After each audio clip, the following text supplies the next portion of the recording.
नमस्कार, आप देख रहे हैं इंडिया न्यूज़ का सोशल मीडिया पेज। मैं हूं आशीष सिन्हा। सुप्रीम कोर्ट से इस वक्त एक बड़ी खबर है। बड़ी खबर यह है कि आप नेता सांसद संजय सिंह को सुप्रीम कोर्ट से दिल्ली आबकारी नीति मामले में जमानत मिल गई है। पिछले 6 महीने से संजय सिंह जेल में बंद थे।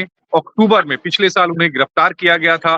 पहले उन्होंने राउज एवेन्यू कोर्ट में अर्जी दाखिल की थी जमानत की। राउज एवेन्यू कोर्ट से उन्हें जमानत नहीं मिली। उसके बाद वो सुप्रीम कोर्ट हाई कोर्ट गए।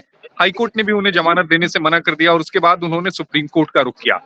दरअसल आज सुप्रीम कोर्ट में मामले की सुनवाई के दौरान सुप्रीम कोर्ट ने ईडी से पूछा था कि क्या अभी भी पिछले 6 महीने से, चूंकि संजय सिंह इस समय दिल्ली आबकारी नीति मामले में जेल में बंद हैं, क्या अभी भी उनकी गिरफ्तारी की जरूरत है। दूसरा, इतने लंबे समय से संजय सिंह को गिरफ्तार करके रखा गया है, ईडी इसको लेकर क्या कुछ तैयारियां कर रही है। तीसरा, इस पूरे मामले में संजय सिंह के पास से पैसा ट्रेस नहीं हुआ है। ये तमाम सवाल ईडी से सुप्रीम कोर्ट ने पूछे थे। जब आज लंच के बाद मामले की सुनवाई शुरू हुई तब ईडी ने कहा कि अगर संजय सिंह को जमानत दी जाती है तो हम उसका विरोध नहीं कर रहे हैं। संजय सिंह को जमानत दी जा सकती है, लेकिन इस बात को ध्यान में रखा जाए कि ये नजीर ना बन जाए। यानी इस मामले में जो दूसरे आरोपी हैं उनको सुप्रीम कोर्ट से संजय सिंह को जब जमानत मिली है उस आधार पे उन्हें जमानत ना दी जाए, नजीर ना बने। इसका मतलब साफ है कि ये जो कंडीशन है ये केवल संजय सिंह को ही राहत मिली है। जो अगर दूसरे आरोपी आते हैं तो उन्हें उस बिना पर, यानी संजय सिंह के केस के हिसाब से राहत नहीं मिलेगी। हालांकि अदालत ने साफ कहा कि जो नियम है, यानी जो शर्त है, वो निचली अदालत तय करेगी। और इसी पर खबर पर हमारे साथ हमारे सहयोगी राजू शर्मा जुड़ गए हैं।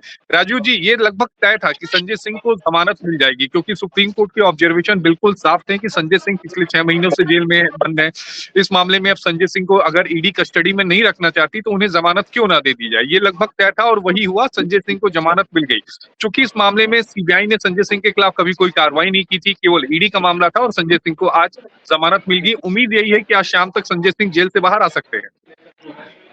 जी, एक बहुत बड़ी राहत है ये आम आदमी पार्टी के लिए, और सुप्रीम कोर्ट से आज ये पहली राहत उन्हें मिली है।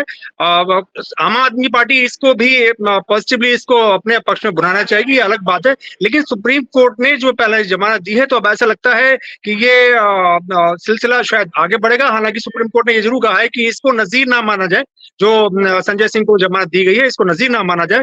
तो ये कोर्ट ने अपना पीछे से उन्होंने सफिक्स तो जोड़ दिया है, लेकिन अब ये भी देखना है कि जब ये लोअर कोर्ट में जाएंगे तो लोअर कोर्ट इनकी जमानत की कौन कौन सी जो शर्तें हैं वो कौन कौन सी तय करता है। लेकिन एक बहुत दिलचस्प मामला ये हो गया है, क्योंकि दिल्ली के मुख्यमंत्री अरविंद केजरीवाल जेल में हैं।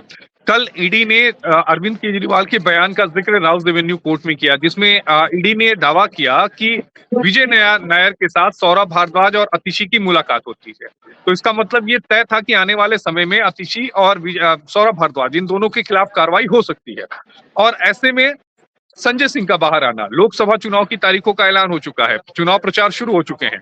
मुझे लगता है कि इससे बड़ा बूस्टअप जो है आम आदमी पार्टी को पिछले कुछ दिनों में नहीं मिला होगा। अरविंद केजरीवाल की गिरफ्तारी हुई, मनीष सिसोदिया की क्यूरेटिव पिटीशन जो थी सुप्रीम कोर्ट से खारिज हुई, उन्हें जमानत नहीं मिली, और उसके बाद ये मुझे लगता है सबसे बड़ी राहत है अगर पिछले कुछ दिनों को देखा जाए तो। हाँ, आशीष जी बिल्कुल सही कह रहे हैं। देखिए, अरविंद केजरीवाल के बाद में अगर कोई फायर ब्रांड नेता अगर समाज आम आदमी पार्टी में था तो वो संजय सिंह से। संजय सिंह जितनी जिम्मेदारी के साथ में, जितनी दमदारी के साथ में आम आदमी पार्टी का पक्ष रखते थे, वो शायद कोई दूसरा नेता नहीं रख पाता था। अब सौरभ भारद्वाज, आतिशी मरलेना है जरूर, लेकिन जो बात संजय सिंह के बयानों में होती थी, जिस तर्क के साथ में, जिस लहजे के साथ में वो रखते थे, वो जो गायब देख रहे थे हम पिछले 6 महीने से, वो अब फिर से दिखाई दे सकती है। लेकिन फिर मैं आपसे आशीष जी ये कहूंगा कि अभी हमें ट्रायल कोर्ट की, मतलब जब जो ट्रायल कोर्ट है वो एक बार जो कंडीशन तो वही होती है जो नॉर्मल इम्पोज की जाती है। मुझे लगता है कि वही होगी, जिसमें गवाहों को प्रभावित नहीं करेंगे, सबूतों के साथ छेड़छाड़ नहीं करेंगे, और जांच एजेंसी जब भी उन्हें पूछताछ के लिए बुलाएगी या फिर जांच एजेंसी जब भी उन्हें जांच में शामिल होने के लिए बुलाएगी तो उन्हें जांच में शामिल होगा। ये अमूमन जो कंडीशन होती है वो अदालतें लगाती है। लेकिन मैं बात यहाँ पर आम आदमी पार्टी की बूस्टअप की इसलिए कर रहा हूँ राजू जी, कि अरविंद केजरीवाल के बाद जो सबसे अच्छे वक्त आम आदमी पार्टी में अगर कोई है तो वो संजय सिंह है। संजय सिंह के बाद अगर किसी का नंबर आता है तो वो मनीष सिसोदिया का है। मनीष सिसोदिया को चूंकि सुप्रीम कोर्ट से राहत नहीं मिली, रिव्यू खारिज होगी, क्यूरेटिव खारिज हो गई, तो इसका मतलब ये तो तय है कि मनीष सिसोदिया को फिलहाल कुछ समय और जेल में रहना पड़ेगा। लेकिन लोकसभा चुनाव की तारीखों का ऐलान होना, संजय सिंह का जेल से बाहर आना, मुझे लगता है कि आम आदमी पार्टी को एक बहुत बड़ा बूस्ट अप मिल चुका है। जी आशीष जी, आप बिल्कुल सही कह रहे हैं कि आप आम आदमी पार्टी के लिए एक राहत भरी सांस है, लेकिन आप ये देखिए कि मनीष सिसोदिया का बाहर इसलिए नहीं आ पाए हैं वो क्योंकि उनके पास सीबीआई और ईडी दोनों के मामले हैं और इनके खिलाफ केवल ईडी का मामला था, इसलिए ये इनकी जमानत भी मिल गई और सुप्रीम कोर्ट ने ये भी कहा है इसको नजीर नहीं माना जाए।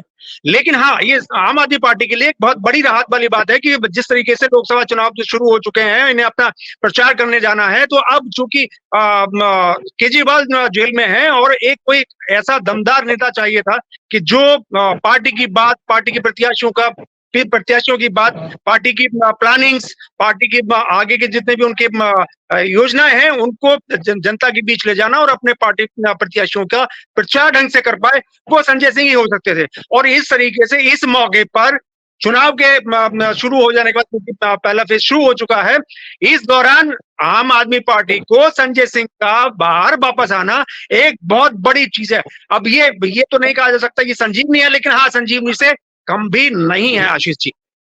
बिल्कुल, और वो भी उस समय जब पार्टी इस समय बुरे दौर में चल रही हो, दिल्ली के मुख्यमंत्री खुद इस समय जेल में बंद हो, आने वाले समय में 2 मंत्रियों के ऊपर ईडी की कार्रवाई हो सकती हो और ऐसे में संजय सिंह का बाहर आना जाहिर तौर पर एक बड़ा बूस्टअप है। एक प्रोसीजर, जो लीगल प्रोसीजर है, वो दर्शकों को समझा दीजिए कि अब इसके बाद क्या होगा। जहां तक मेरी जानकारी है कि सुप्रीम कोर्ट के ऑर्डर को ट्रायल कोर्ट में यानी राउज एवेन्यू कोर्ट में प्लेस किया जाएगा और ये बताया जाएगा कि सुप्रीम कोर्ट ने संजय सिंह को जमानत दे दी है। अब जमानत की शर्तों को उनको तय करना है। जमानत की शर्तों को तय करने के बाद, बेल बाउंड वगैरह भरने के बाद, फिर वो ऑर्डर की कॉपी तिहाड़ लेकर जाई जाएगी और वहां पर उस जेल सुप्रिंटेंडेंट को ये ऑर्डर की कॉपी दी जाएगी और उसके बाद संजय सिंह जो है वो जेल से बाहर आ जाएंगे। प्रोसीजर यही कहता है, क्यों राजीव जी? जी बिल्कुल, आपने बिल्कुल सही बताया है कि ये पहले ये जो कोर्ट के ऑर्डर्स हैं वो लोअर कोर्ट के पास जाएंगे, ये और उसके बाद में ट्रायल कोर्ट के पास जाएंगे और ट्रायल कोर्ट उस पर उनका जमानत बॉन्ड भरेगी। वो जमानत बॉन्ड भर करके एक परवाना जाता है कोर्ट में, वो परवाना कोर्ट लेकर के पहुंचेगा, कोर्ट का एक नुमाइंदा होगा और वकील होंगे इनके, वो लेकर के वहां पहुंचेंगे और उसके बाद में उनकी वहां से रिहाई होगी। हालांकि ये प्रोसीजर बहुत बड़ा दिखाई देता है, अगर आम आदमी पार्टी और उनके वकीलों को ये मालूम हो, अगर एहसास हो गया हो कि सुप्रीम कोर्ट आज जमानत दे सकती है, तो उन्होंने शायद सारी मुझे लगता है कि इसमें उन लोगों ने तैयारी कर भी ली होगी राजू जी, क्योंकि अब जरूरी नहीं कि कोर्ट का जो लिखित आदेश है उसके ऑर्डर की हार्ड कॉपी जो है वो अदालत वहां तक पहुंचाई जाए। अब कई सारी जो चीजें हैं, मेल के थ्रू भी अगर वहां पर पहुंच जाता है ऑर्डर की कॉपी, तो उसके आधार पर भी जमानत दे दी जाती है अगर सुप्रीम कोर्ट के रजिस्ट्रार मेल करते हैं। तो ये तय मान के चला जाए कि संजय सिंह जो है वो जमानत की शर्तों को आज तय करने के बाद, बेल बॉन्ड भरने के बाद, वो आज तिहाड़ जेल से बाहर आ सकते हैं। 6 महीनों के बाद संजय सिंह तिहाड़ जेल से बाहर आएंगे। आम आदमी पार्टी को बहुत बड़ी जीत सुप्रीम कोर्ट से मिली है, वो भी तब जब वो बुरे वक्त में है। अब देखना ये होगा कि अरविंद केजरीवाल का क्या होता है, क्या आने वाले समय में केजरीवाल को भी इसी तरह राहत मिलती है या नहीं। मुझे लगता है एक जानकारी और चाहिए, मुझे लगता है कि आने वाले समय में मनीष को भी जमानत मिल सकती है, क्योंकि पिछली बार जब सुप्रीम कोर्ट ने जमानत अर्जी खारिज की थी और ये कहा था कि आप निचली अदालत में जमानत अर्जी दाखिल करें और निचली अदालत इसकी सुनवाई करे, क्योंकि मनीष भी 13 महीनों से जेल में है। तो राजू जी, क्या लगता है कि चुनाव से पहले मनीष भी जेल से बाहर आ जाएंगे? देखिए, ऐसा होने के लिए कुछ भी हो सकता है, लेकिन it is depend upon the mindset of the जज। और दूसरी बात यह है कि सुप्रीम कोर्ट ने साफ साफ कह दिया गया है कि इस रिहाई को, मतलब इस जमानत को नजीर ना माना जाए। तो ये बहुत बड़ी बात है। अब ये डिपेंड करता है कि डिस्क्रिप्शन है, ये कोर्ट का डिस्क्रिप्शन है कि वो किस तरीके से लेती है मनीष सिसोदिया की जमानत के अर्जी को। लेकिन हाँ, एक रास्ता तो खुला है। अब ये एक जो पीछे से सफिक्स लगाया गया है सुप्रीम कोर्ट की तरफ से कि साहब ये लोअर कोर्ट डिसाइड करेगा और इसको जमानत ना मानी जाए, सॉरी नजीर ना माना जाए। तो अब ये देखना होगा कि जब ये मनीष सिसोदिया की जमानत अर्जी पहुंचेगी तो क्या वो इसको जमानत के तौर पर लेते हैं, मतलब इसको एक उदाहरण के तौर पर। राजीव जी, ऐसा होता है कि जब बहुत ज्यादा बर्फबारी हो जाए ना, तो कोई बड़े जो वाहन होता है वो रास्ता बनाते चले जाते हैं और उसके पीछे जो गाड़ियां होती हैं वो चलती जाती हैं स्मूथली।